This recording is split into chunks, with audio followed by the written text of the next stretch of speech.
Wash oil की बात करते हैं, जहां पर एनसीडीएक्स पर कॉटन वॉश ऑयल का वायदा आज से लॉन्च हो चुका है।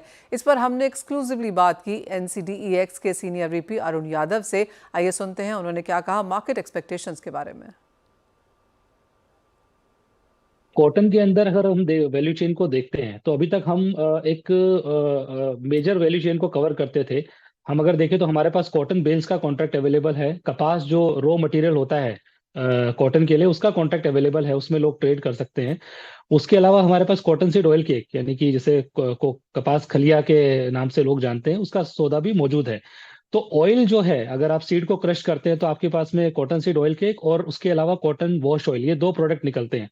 तो कॉटन वॉश ऑयल का कॉन्ट्रैक्ट नहीं होने की वजह से वैल्यू चेन को हमेशा ये एक, मैं कहूंगा, रिस्क रहता था कि उनके पास में अगर वो क्रशिंग करते हैं तो हेज करने के लिए कॉटन सीड ऑयल केक का कॉन्ट्रैक्ट तो है, लेकिन ऑयल का कॉन्ट्रैक्ट नहीं है। तो एक प्रकार से ये मांग काफी समय से आ रही थी कि ऐसा एक कॉन्ट्रैक्ट होना चाहिए जिसके अंदर वो अपने आप को कंप्लीट हेज कर सके। तो आई थिंक ये कॉन्ट्रैक्ट जो है पूरी वैल्यू चेन को, जो खासकर जो कॉटन सीड के क्रशर्स है, उनके लिए काफी महत्वपूर्ण कॉन्ट्रैक्ट रहेगा, क्योंकि अगर वो देखें उनका जो आउटपुट है, अभी वो अपना पूरा आउटपुट हेज कर पाएंगे। तो क्रशिंग के बाद में जो कॉटन सीड ऑयल केक निकलता है वो ऑलरेडी है एक्सचेंज के अंदर ट्रेड करने के लिए, उसको यूज करके वो अपने जो उनका एक्सपोजर जो मील के अंदर है या कॉटन सीड ऑयल केक के अंदर है उसको हेज कर पाएंगे। और जो ऑयल बच जाता है उसको हेज करने के लिए भी एक कॉन्ट्रैक्ट आ गया है। दूसरी तरफ अगर मैं बात करूं बायर सेंट्रिक इंडस्ट्री की, तो कॉटन ऑयल जो है वो एक मेजरली एडिबल ऑयल है, जो खासकर आपका गुजरात के अंदर बहुत बड़ी मात्रा में कंज्यूम होता है। ऑलमोस्ट कंट्री के अंदर लगभग इसका 1.2 से 1.5 मिलियन टन का लगभग प्रोडक्शन रहता है एनुअल। तो उसके हिसाब से देखा जाए तो एक काफी डिसेंट साइज ऑफ प्रोडक्शन है, और उस प्रोडक्शन को हेज करने के लिए कुछ ना कुछ इंडस्ट्री को चाहिए था। तो आई थिंक आफ्टर ये कॉन्ट्रैक्ट आने के बाद में इंडस्ट्री प्लेयर्स को काफी बड़ी हेल्प मिलेगी अपने प्राइस रिस्क को मिटिगेट करने के लिए, और अगर वो अपने प्राइस रिस्क को मिटिगेट कर पाते हैं तो डेफिनेटली उसका बेनिफिट पूरी वैल्यू चेन को होगा। वेल एब्सोल्युटली, एक और वायदा यहाँ पर लॉन्च होता हुआ और जैसे कहा गया कि पूरी वैल्यू चेन अब यहाँ पर कंफर्म होती हुई नजर आएगी। संदीप जी नमस्कार। हम कॉटन वायदा को यहाँ पर देखते हैं, कोकुड का भी है और अब कॉटन वॉश ऑयल का भी है। किस तरह से आप देखते हैं ओवरऑल वैल्यू चेन और हेजिंग अपॉर्चुनिटी यहाँ पर? Manisha ji, good morning to everybody. ये अच्छा कदम उठाया एनसीडेक्स ने, और कॉटन ऑयल इंडिया का one of the indigenous segment का बहुत बड़ा कंट्रीब्यूटर है। हमें कॉटन सीड का प्रोडक्शन हमने देखा है, कॉटन बेल्स का प्रोडक्शन करीबन 330 लाख बेल का प्रोडक्शन होता है, और उसके हिसाब से करीबन हमें जो कॉटन सीड मिलता है वो सीड मिलता है करीबन 120 लाख टन, और वो 120 लाख टन सीड में से करीबन हमारा 12 से 13 lakh ton cotton wash oil बनता है। तो इसके लिए ये वायदा इंपॉर्टेंट है, और कॉटन के लिए, जो कॉटन सेगमेंट में कॉटन ऑयल रिफाइंड ऑयल में काम करते हैं, उनके लिए बहुत इंपॉर्टेंट हेल्प करेगा।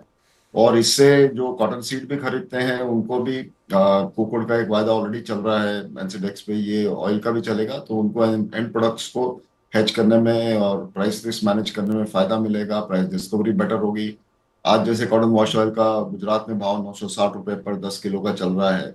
तो अभी ये समझना बहुत जरूरी होता है कि अगले फेस्टिवल सीजन में कहाँ जाएगा, क्या पोजीशन बनेगी। तो मैं बधाई देता हूँ एनसीडेक्स को इसके लिए, यादव साहब को एंड पूरी टीम को।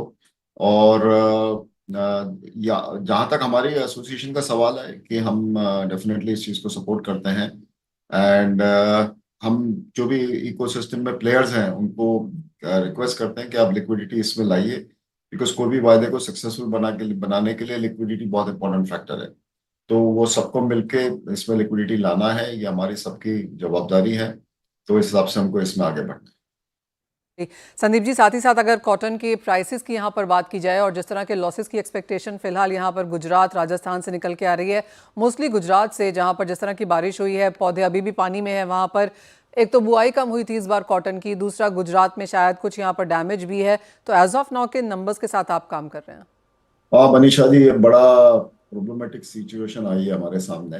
जो क्रॉप ऐसे भी हमारा कॉटन का बहुत स्टैग्नेट हो रहा था, बिकॉज हमारा बीटी कॉटन में सिर्फ सेकंड जनरेशन तक का सीड यूज हो रहा था, उसके बाद वर्ल्ड में फिफ्थ या सिक्स जनरेशन तक का सीड आ गया है। लेकिन गवर्नमेंट ने उसकी परमिशन न देने से ऐसे भी हम प्रोडक्शन से, यील्ड से और पेस्ट अटैक से त्रसित थे। और अब ये जो एक्सेस बारिश जो है इसने हमें और डिफिकल्टी में ला दिया है। तो जो हम इनिशियल एस्टिमेट कर रहे थे कि हमारा क्रॉप जो है 330-40 लाख बेल तक पहुंच जाएगा, अब लग रहा है उसमें चैलेंज होगा और हो सकता है 10-15 लाख बेल का ऑल इंडिया बेसिस पे हमें पंजाब, हरियाणा, गुजरात ये सब जगह पे मिलके। तेलंगाना में बहुत बारिश हुई है, ये देख के अभी रिएसेस करेंगे हमारी कमेटी एक हफ्ते के बाद, पर लग रहा है क्रॉप में इतनी कमी आ सकती है। ऑलराइट। अब यहाँ पर अगर खाने के तेलों के प्राइसेस देखें तो पिछले एक साल में ऑफकोर्स कहीं कहीं हमने बढ़त आते हुए देखी है। विजय जी, आपको भी इस चर्चा में अब शामिल करना चाहेंगे, आपसे एक सेंस लेना चाहेंगे, क्योंकि सरसों की क्रॉप अच्छी खासी हुई और हमने लगातार भाव यहाँ पर एमएसपी के नीचे भी देखे, लेकिन जो सरकार की लेटेस्ट रिपोर्ट आई है वो दर्शाती है कि मस्टर्ड के एमएसपी के प्राइसेस से अब हम यहाँ पर 1-1.5% ही सिर्फ नीचे हैं, तो भावों में वहाँ पर थोड़ी सी बेहतरीन नंबर्स आते हुए देखे हैं। आप overall trade as of today कैसे देख रहे हैं? देखिए मनीषा जी, मस्टर्ड की जो मार्केटिंग होती है, पहले 3 महीने में वो किसान लाता है जिसको बेचना ही होता है, जिसको पैसे की जरूरत होती है, उसमें से कुछ मंडी में बिकता है और कुछ नाफेड हाफेड वगैरह खरीदती है। वो फेज खत्म हो जाता है 30 जून तक। उसके बाद में किसान वही माल लाता है उसको जितना उसको पैसे की जरूरत होती है। ये लीड पीरियड होता है, इस समय पे नाफेड को माल बेचना चाहिए था, लेकिन वो लोग जुलाई में माल नहीं बेच पाए। अगस्त में भी जो माल बेचा है उन्होंने, उसमें बहुत सारा पोर्शन लास्ट वीक में बेचा है, वो भी क्रश नहीं हो पाया है।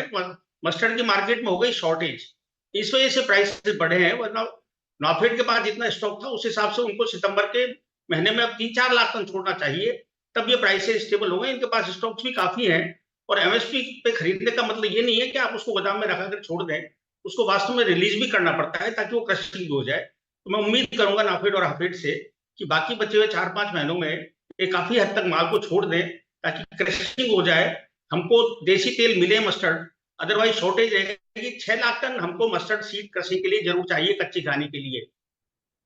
नाफेड ने और जो जैसे माल आपने अगस्त के कहा, महीने में चुका है उसमें हार्डली 60-70 हजार टन क्रश हो पाया अभी तक। इस वजह से मस्टर्ड के भाव बढ़े हैं, वरना ये भाव रीजनेबल नहीं थे, इतना नहीं बढ़ना चाहिए, ये मेरा कहना है। जी, तो आप कह रहे हैं कि नेफेड हैवेड को स्टॉक बेचना चाहिए और टाइमली स्टॉक बेचना चाहिए और राइट क्वांटिटी में बेचना चाहिए।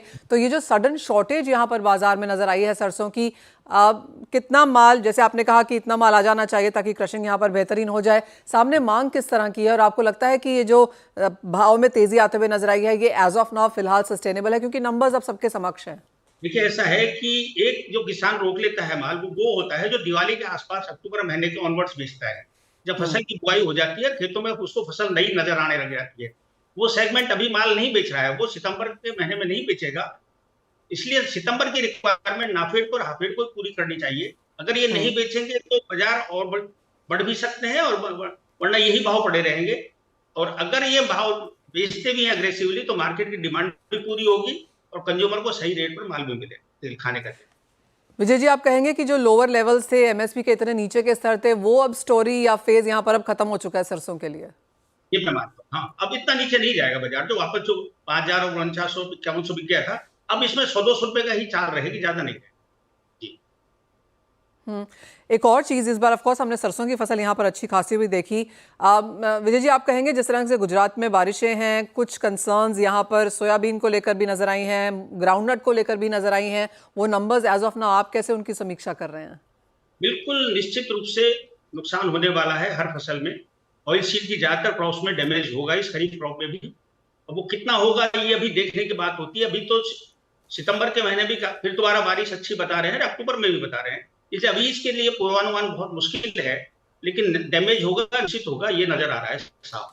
जी संदीप जी, ये सवाल आपसे है। एक नीति आयोग की रिपोर्ट है जिसका मानना है कि 19.7 kilo per annum per capita यहाँ पर अब कंजम्पशन खाने की तेल की हो चुकी है, और उसको अगर प्रोडक्शन के नंबर से यहाँ पर जोड़ें तो करीबन 40 से 45% ही पूर्ति है, बाकी सब India as of now import कर रहा है। इवन एज सारी कॉन्वर्सेशन यहाँ पर होती हुई नजर आई हैं, सेल्फ सफिशिएंसी के बारे में मीटिंग्स भी हैं, सब भी हैं, लेकिन जो ये नंबर्स अब यहाँ पर बढ़ते हुए नजर आ रहे हैं, आपको क्या लगता है कि एक तो जो क्लैरिटी है बाजार से वो कि प्राइसेस अब यहाँ पर बॉटम अपना देख चुके हैं, यहाँ से तेजी है, सारे नंबर्स अब यहाँ से सपोर्टिव हैं, आप कैसे देखते हैं ओवरऑल इंडियन डिमांड, जिस तरह के सस्ते इंपोर्ट्स इस साल में आते हुए नजर आए हैं, और क्या स्टेप अब सरकार उठा सकती है? नीति आयोग ने बड़ी अच्छी रिपोर्ट बनाई है एंड हम उन्हें बधाई, कांग्रेचुलेशन करते हैं कि इतना अच्छा स्टडी का करके उन्होंने एक रिपोर्ट बनाई है। और कंजम्पशन 19.7 kg जो उन्होंने कहा है, देखिए इसमें वेज ऑयल भी आता है, दूसरी फैट्स भी आती है, घी भी आता है, सब कुछ आता है। देसी घी भी आ जाता है। तो इसके लिए ये, और जहां तक अदरवाइज हम लोग एसोसिएशन में कंजम्पशन गिनते हैं वो करीबन हम 18.5 kg पर पर्सन पर ईयर गिनते हैं। तो ये सब मिला के 19.7 है, और सही बात है, कंजम्पशन ये बहुत रीजनेबल नंबर है। अभी प्रोग्रेसिव कंट्रीज में, बड़े बड़े कंट्रीज में तो कंजम्पशन 30-35 किलो तक पर पर्सन है, और इंडिया का एवरेज अभी भी बहुत लो है। और इतना कंजम्पशन के लिए भी हमारी जो सप्लाई है, वो आपने सही कहा कि हमारी जो इंपोर्ट है वो 160 से 65 लाख टन है, और हमारा डोमेस्टिक प्रोडक्शन ऑयल का जो है वो करीबन 100 लाख टन है। तो हमें इस प्रोडक्शन को बढ़ाना जरूरी है। और अभी हम तो सिर्फ इंडिजिनस सेल्फ सफिशिएंसी का जहाँ तक सवाल है तो 40-42% पे हम लोग खड़े हैं। इसको हमें 50 से 55 के पास में कम से कम ले जाना होगा, और उससे बढ़ना मुश्किल है मेरे ख्याल से, बिकॉज कंजम्पशन हमारा हर साल बढ़ना है, हमारी इनकम बढ़ रही है, जीडीपी ग्रोथ 6.5 6.7 हो रही है, और पॉपुलेशन ग्रोथ करीबन आप समझिए 1% करीबन हो रही है। तो उस कारण से देख के हमें तो मतलब हर साल जो है वो मिनिमम जो 10 lakh ton additional veg oil चाहिए। तो उसको देखते हुए मुझे लग रहा है कि ये जो भी एफर्ट गवर्नमेंट ले रही है, ऑयल पाम से दे रही है, या जो मिशन जो अभी बात कर रही है ऑयल सीड, रेप सीड के लिए, सोयाबीन के लिए, सनफ्लावर के लिए, और ये सब देखते हुए ये सब एफर्ट धीरे धीरे फ्रूट करेंगे। लेकिन ये एफर्ट का मतलब ये होगा कि आज से लेट से 2030 में, मतलब 6 साल आज से लेके, तो एट द बेस्ट हम लोग, हमारा ये जो डोमेस्टिक अब डिमांड, जो डोमेस्टिकली हम डोमेस्टिक सोर्सेस से जो डिमांड को मीट कर पा रहे हैं 40 से 42%, वो मैक्सिमम 50 से 55% पहुंच सकते हैं। और इम्पोर्ट पे हमको निर्भर रहना ही पड़ेगा। और इम्पोर्ट जो हमारा अभी 160-165 लाख टन चल रहा है, वो 2030 में 170-75 लाख टन तक जा सकता है। और डोमेस्टिक प्रोडक्शन जो हमारा 100 लाख है, वो ये सब एफर्ट से 6 सालों में मुझे लग रहा है 135 के रेंज में जा सकता है। और ओवरऑल डिमांड 2030 में मेरे ख्याल से जो अभी हमारी 260 लाख टन है, वो 295 300 लाख टन पे या 310 लाख टन पे जाएगी। तो ये पोजीशन है। जहां तक अभी कीमतों का सवाल है मनीषा जी, प्राइसेस हम देख रहे हैं वेज ऑयल की, वैसे ओवरऑल बहुत सबड्यूड है। पिछले कितने सालों का आप हिसाब देखेंगे तो अभी जो कीमतें चल रही है वो बहुत ही रीजनेबल लेवल में है। रादर इसमें इन्फ्लेशन नहीं, डिफ्लेशन है। और हम देख रहे हैं हमारा क्रूड पाम ऑयल जो है वो करीबन $1030-40 चल रहा है, सोयाबीन ऑयल $1040 चल रहा है, सनफ्लावर ऑयल भी $1040 चल रहा है। तो नीचे में तो ठीक है, नीचे में 850 से 950 के रेंज थी, उससे थोड़ा बढ़ावा हुआ है। लेकिन ओवरऑल हम देखें हिस्टोरिकल रेंज, उसको हिसाब देखें और वो पीक देखें जो कोविड टाइम में $2200 का हुआ था, तो अदरवाइज ये कीमतें बहुत कम है और रीजनेबल है, कंज्यूमर के लिए बहुत अच्छी है।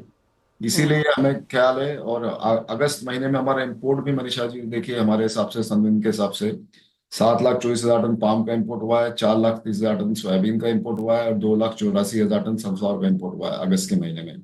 वो ये आप देख रहे हैं पहले जुलाई से कम है, लेकिन ये भी बहुत अच्छा नंबर है इंपोर्ट का, और हमारे पोर्ट्स पे अच्छे अवेलेबल स्टॉक्स है सब जगह पे। तो इसमें फेस्टिवल सीजन में कोई कमी नहीं है कंज्यूमर को।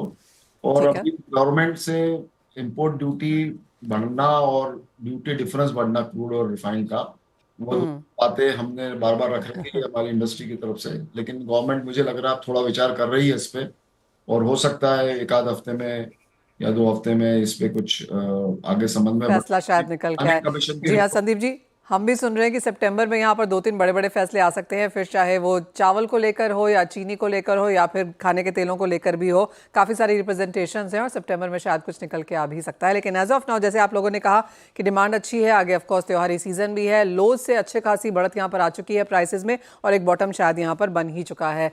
बहुत शुक्रिया आप दोनों का साथ जुड़ने के लिए, विजय जी आपका भी और संदीप जी आपका भी। एक ब्रेक का समय है, जब लौटेंगे तो ऑफकोर्स यहाँ पर बात करेंगे स्ट्रैटेजीज की कि आप कैसे ट्रेड करें। यहाँ पर कुणाल शाह जुड़ेंगे हमारे साथ।